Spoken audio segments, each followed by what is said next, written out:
And before anyone says it, no, my reasons against railroad nationalization is not this word, and it's not that word either. Because in NNW2174 fan's video against railroad nationalization, he says that the S word is one of the reasons against nationalization. As to him, the nationalization promotes the S word, which in there promotes the C word. As much as I'm against living in a Zuckerblatt ideology country, as much as all the reform without throwing out capitalism, leftists, and literally any political righty is, I felt like NNW2174 fan was using a buzzword and not a legit reason. Besides, let me put the S word on screen right now. When you look at this word, do you see a word that describes an economic system, or do you see a word that is a longer and not necessarily extended version of the word bad or evil? Anyways, let's just get this crap over with. I have better things to do anyways.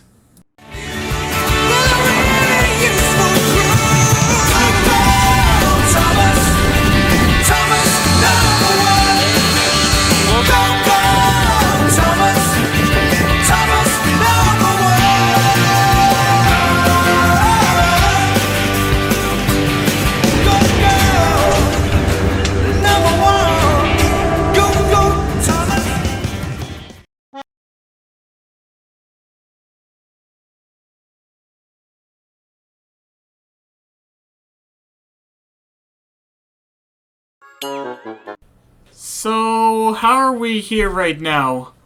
Well, in the past there weren't really any sort of government railways. There were mostly a lot of private companies who built railroads around America, and often through bonds issued by state or the federal government. The only time that the U.S. ever really nationalized the railroads was during the First World War, and in the Second World War too, probably, but I don't remember. In reality, this nationalization was more of to get the railroads to cooperate with each other until the USA defeated the Krauts. Today, most of the railroads are in the hands of primarily the Class 1 freight railroads and hundreds of short lines, while only a handful of either small railroads or pieces of track, mainly for commuter railroads, are owned by either states or municipalities, and Amtrak is pretty much the only railroad many would consider federally owned. Even though somehow, believe it or not, some railroads have stakes in Amtrak. For a while, nationalization wasn't really much of a thought, but part of that started changing after 1993, when the Illinois Central made Hunter Harrison its CEO. He was literally Satan. When he became CEO, he began implementing a practice called precision scheduled railroading, which in reality wasn't precise, scheduled, and was hardly even railroading whatsoever. In reality, it was longer trains, fewer crews and maintenance. And while I'm not a conspiracy theorist, I do have a conspiracy theory that Hunter Harrison secretly worked for the trucking industry and was trying to create a practice for the railroads that would make people lose most, if not any and all trust in railroads, and shift most, if not all of their shipping to trucking, to create more izaka. So Harrison went to the Illinois Central, Precision-y Schedule-y. Canadian National, Precision-y Schedule-y. Canadian Pacific, Precision-y Schedule-y. And even put the Empress 2816 out of service. And it remained that way until new Canadian Pacific leadership brought her back in 2023. Then he went to CSX and was halfway through his Precision-y scheduling of CSX when he died. But, as the old saying goes, you can kill the man, but you can't kill the idea. All but BNSF implemented precision-scheduled railroading, like Jim Foote for CSX, James Squires for NS, and Dollar Store Bill Clinton for the Unipac.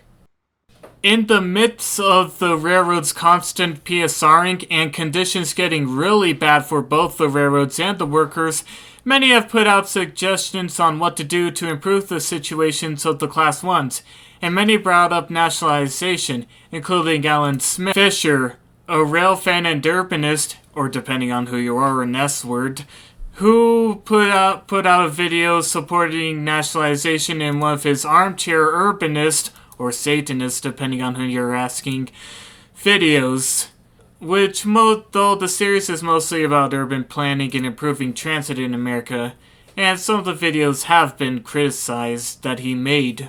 While I don't know for certain if Fisher is the biggest railroad nationalization supporter, I can safely assume that his video for nationalization was a turning point in nationalization support.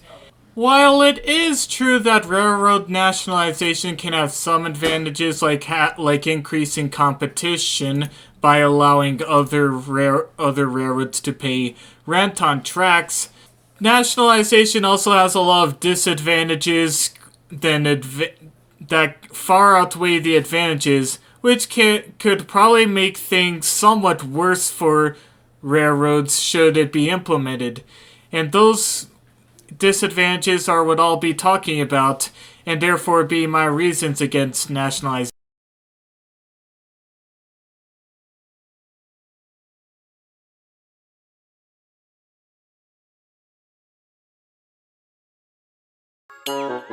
I'm not sure about a lot of you, but I think it's clear that when the government is involved in something, there's pretty much a good chance of bureaucracy occurring.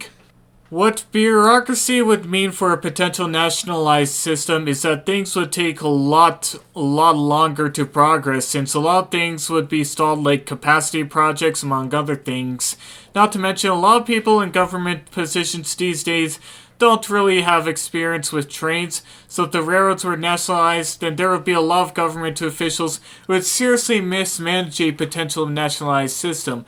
So those mismanage things like capacity projects, track and structure placements, and if any electrification projects were to have go-aheads to be built, then they'd take a while to install, probably be done incorrectly too. In addition to tracks, one reason a lot of people support railroad nationalization is so that the railroad lines could be electrified, as currently the Class 1s are using mostly diesels, and the only way they are going green is by using battery and hydrogen locomotives. Unfortunately, batteries can be a lot worse on the tracks than the regular diesel locomotives can be, and hydrogen, let's just say it has a tendency to explode. But if a nationalized system were to begin widespread electrification, then the electrification projects could have the potential of running incredibly behind schedule and progressing incredibly slowly, not to mention the political debates that would be brought up if said electrification plans were to be put into action. One example of bureaucracy plaguing a nationalized operator is British Rail. British Rail's in the modernization plans of the 1950s had its aim to electrify and to replace all of its steamers with diesels and electrics. But long story short, their electrification plans went wrong, and a lot of the diesels purchased by British Rail were classes that had just begun testing, and a lot of them didn't work.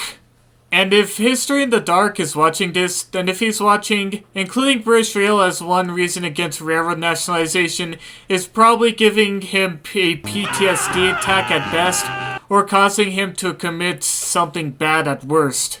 Which, don't do it, man. You shouldn't end it all over some bad, horrific classes of a railway that had a bad modernization program. You have a growing channel, and I think family too.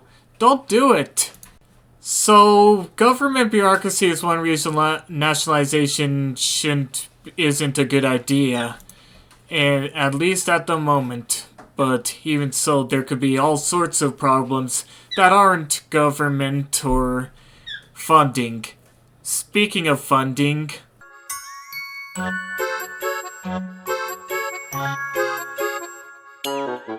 Pretty much all things owned by the US government need funding, and a potential nationalized system would be no different.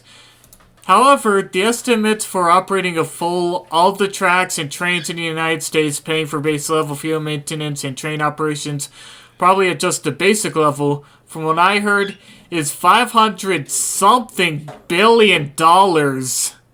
If that isn't a number that would make even the most to spend money everywhere politicians take a brief step back and think for a sec, I'm not sure what is.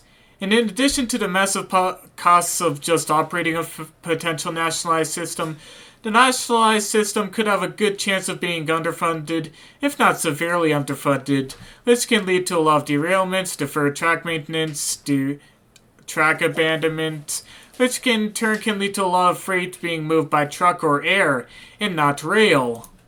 If you were to do a tracks-only nationalization, it would eliminate the costs of operating the trains, but you still have to contend with the costs of maintaining the tracks and track maintenance, which can still cost a lot of billions of dollars. Probably not nearly as much as the full tracks, trains, and all nationalizations, but you get to my point. Even so, trains, tracks, and all, or just tracks only, a potential nationalized system would be incredibly expensive, and a lot of people don't exactly like it when the US government spends on anything but the military and highways. Amtrak, as much as I like Amtrak, is one example of something that's a part of the government not getting enough funding. Technically, Amtrak is private, but as far as the funding part and laws relating to Amtrak are concerned, Amtrak is a U.S. government entity to many people. For years, it has mostly gone the funding to just keep the lights on, not much for route expansions, equipment purchases, and the like.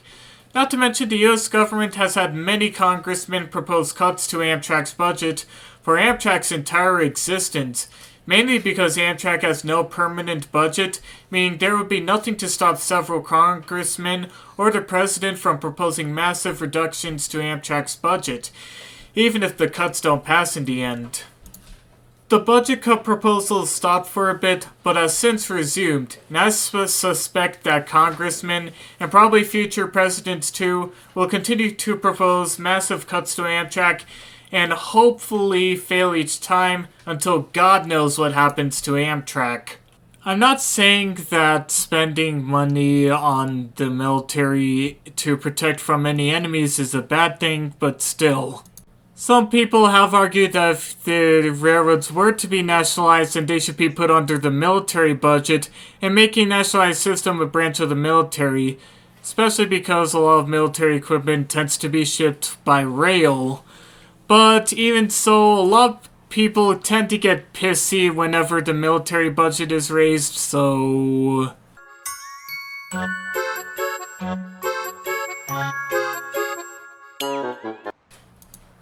One issue I have with a potential nationalized system is how it will be set up. Like, will there be any lines left out, or is it everything?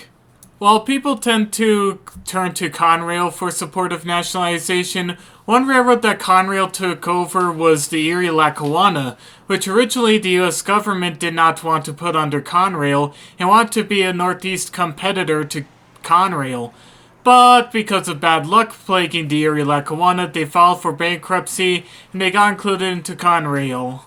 I briefly touched on track abandonments earlier, but one thing I also want to mention is that when the Erie-Lackawanna was put under Conrail, the Erie-Lackawanna line was hardly used much, which ultimately resulted in a lot of the Erie-Lackawanna being abandoned. Keep in mind, and I'll touch on this a bit more. That's another reason that I have against nationalization. It's that there isn't really much certainty about how much the system will own, or if any lines will be left out. Not to mention, earlier I also talked about tracks and trains nationalized system and a tracks only nationalized system. So there's not enough certainty of whether this system should be a tracks only system or a tracks and trains and all system. So that is one reason why I'm against nationalization, and that there isn't a certainty between whether it be one or the other. And debate on whether it should be the one or the other can result in not a lot of things getting done, while other things just happen.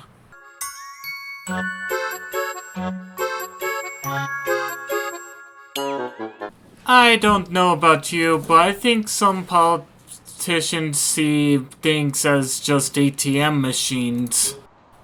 And one thing that I have against nationalization is that, in theory, a nationalized system, when it makes money, would invest that money back into the system. In theory! In reality, this way could potentially be abused by politicians who just want to put money in coffers of the US government so they could use it on whatever the flying fuck they wanted. So politicians could potentially exploit a potential nationalized system to be not a nationalized system, but an ATM machine. This is true for all sorts of things that a lot of governments have installed elsewhere too. One example of this is traffic cameras. Traffic cameras are intended for use to, understand how an accident on a road came to be. But in reality, they were abused by politicians as ATM machines, in some areas even using them to lower taxes. And remember when I talked about British Rail? Well, according to one person, one reason British Rail was set up was to recoup lost revenue from a lot of the British colonies in Britain that Britain was losing after the colonies were declaring independence from Great Britain. So from what I've heard, the British Rail was an attempt to use the profits gained from the rail lines to put back into the British coffers. That's a nice argument, Senator. Why don't you back it up with a source? My source is that I made it the fuck up!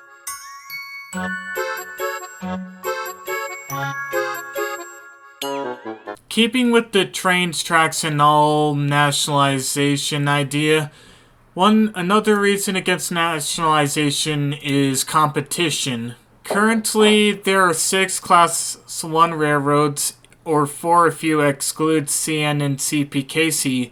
There used to be a lot more, but because of the many mergers that occurred from the 60s to the 90s, there are now just those 4. Because of that, there are essentially 2, or 3, duopolies.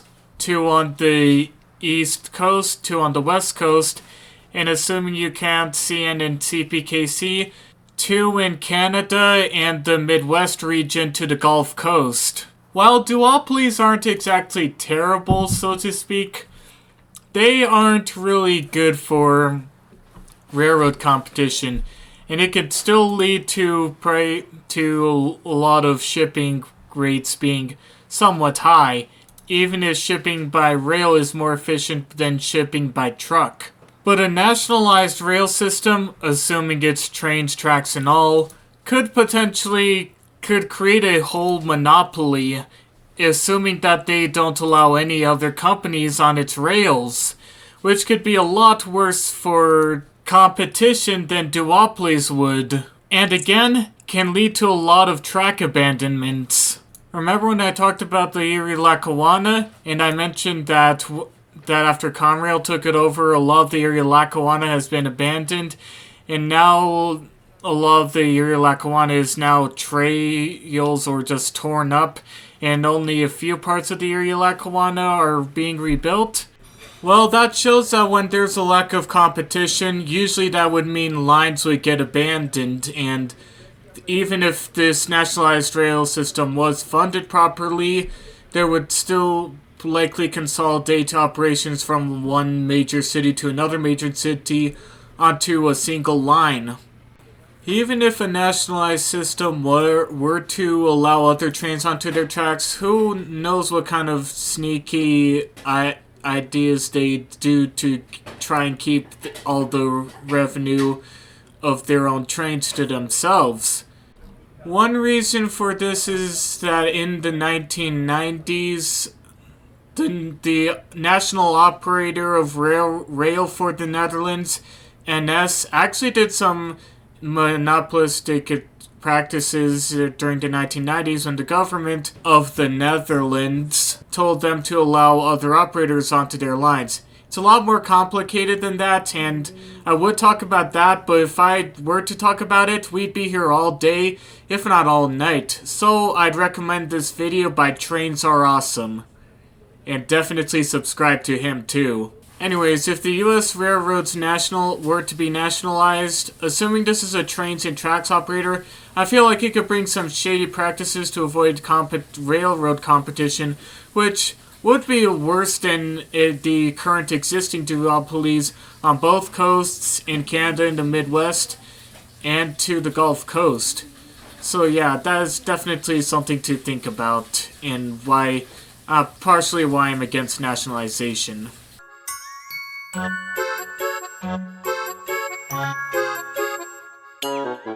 If you've been following railroad news in the past couple of years, then you'd know that in 2022 almost all the Class 1s got shut down because the workers almost striked because of stalled negotiations with labor contracts.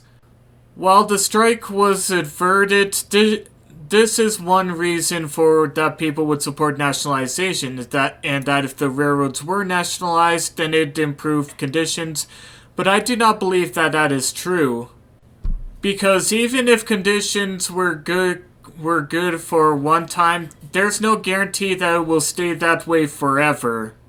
And about that near strike of the Class 1 employees, well, there also have been commuter rail agencies who had also had their employees vote to go on strike. But you notice that Amtrak employees have not even voted to go on strike. It's not because conditions are great at Amtrak. I mean, they probably are decent, but even so. But Amtrak employees just cannot go on strike. Through a bit of complicated measure, it has become a felony for federal employees to go on strike. And this is more so because in 1981, ATC controllers, keep in mind the ATCs are part of the government, went on strike, and this resulted in pretty much all of those strikers being fired, and therefore a lot of pressure being put on the already existing air traffic controllers that did not go on strike. So if the railroads were to be nationalized, then if labor conditions got bad for employees, then they wouldn't be able to go on strike to say that the conditions are bad there. They'd either have to quit and go on Twitter to explain so, or they'd have to hope that they'd eventually get a breakthrough with negotiations. And in addition to that, there was an auto workers strike in 2023 because auto workers weren't really getting paid enough. And while none of the automobile manufacturing companies are a part of the government, one politician linked the auto workers strike last year to the 1981 ATC strike.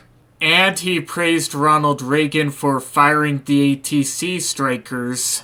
So if you thought that a politician would only support nationalization to break strikes, I'm not saying that people who support railroad nationalization are either strike breakers or union busters, but it kinda makes you think, doesn't it? So for railroad employees, even if things are bad now, there isn't a guarantee that nationalization would magically make everything better. So, what can we do instead of nationalization? Well, I do have some ideas.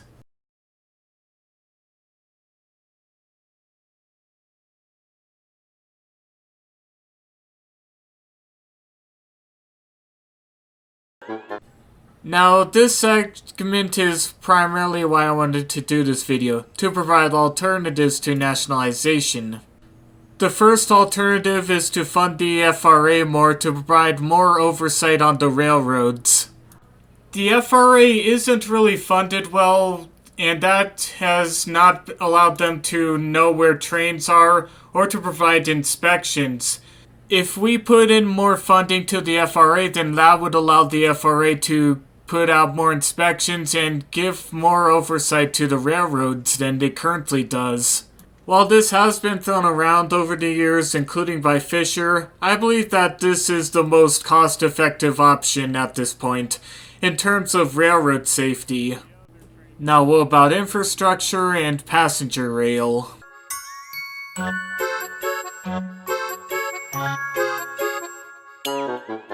In 2023, new CARB regulations were passed, and that has pretty much caused a lot of criticism by both railroads and rail fans.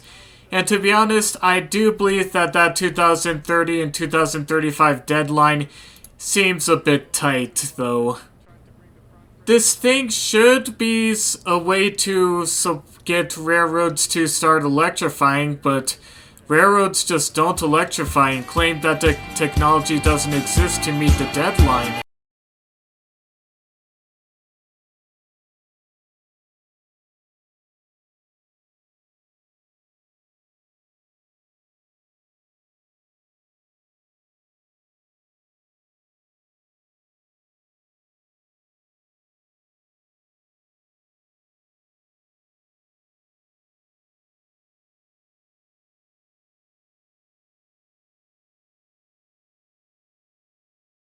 Don't have an incentive to electrify. But what if we changed that? One idea to get railroads to electrify and not do the stupid battery electric locomotives or hydrogen crap is to give the railroads tax incentives or tax benefits should they electrify.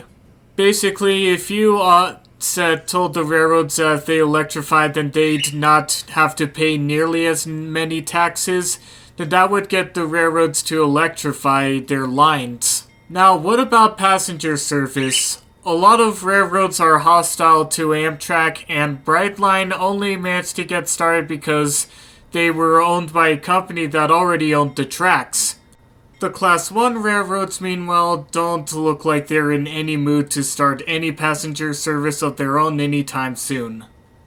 So instead of hoping that a private company's passenger rail proposal doesn't stall, or hoping that a government-supported proposal doesn't actually, well, go somewhere, how can we get Amtrak or some private railroad like Brightline or some commuter railroad onto freight railroad tracks?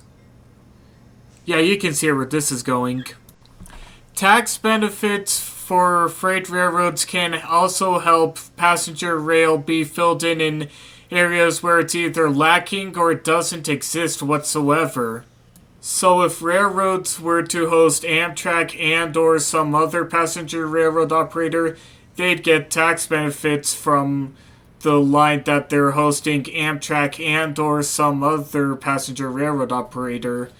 There would have to be safeguards to prevent this idea from being abused, but I still think that can be one decent idea to help bring back more passenger rail in America.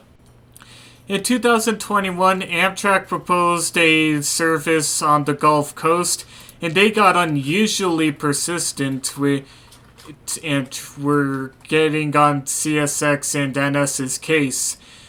They would eventually make an agreement with CSX and NS, but some could argue that that's because James Squires at NS was replaced by Shaw, and Jim Foote replaced by Heinrichs.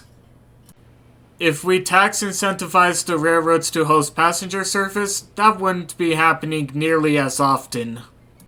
And for Amtrak, give Amtrak more freedom to install short-distance and or long-distance trains. Especially long-distance trains, because I don't think Amtrak should need a more than 50% approval by Congress just to install a long-distance train, with most representatives and senators probably going, "What's in it for us?" Or to source funding from places that aren't the US government or state government. Oh, and speaking of freight railroads...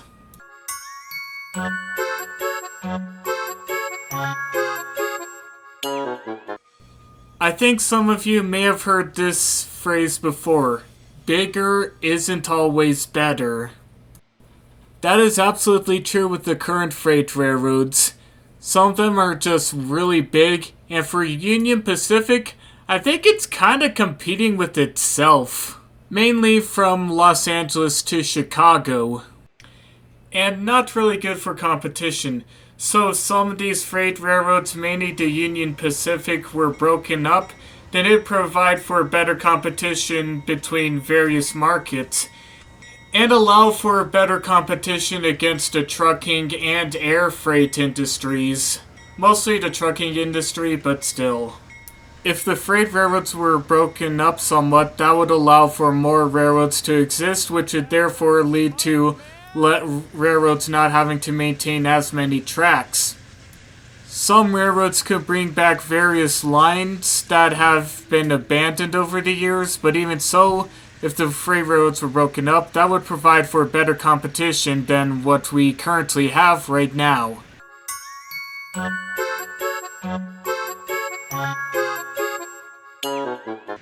I'm not gonna sugarcoat it, things are not looking the best in the freight railroad industry right now, but just because things are bad right now does not mean that the government should run the entire show. In the end, nationalization is an idea. It may not be a good idea, but it is an idea. However, with some ideas, you often have to think of what could be the upsides and the downsides. And if the downsides far outweigh the upsides, then it probably isn't the best idea. And until that idea becomes a good idea, you need to consider some alternatives. And for now, I think the alternatives that I just mentioned are our best bet right now to improving rail service, both in terms of safety and just adding more freight and passenger trains across America. Right, I made this video about nationalization, and I finished it off. Now, I want some slappy fappy time.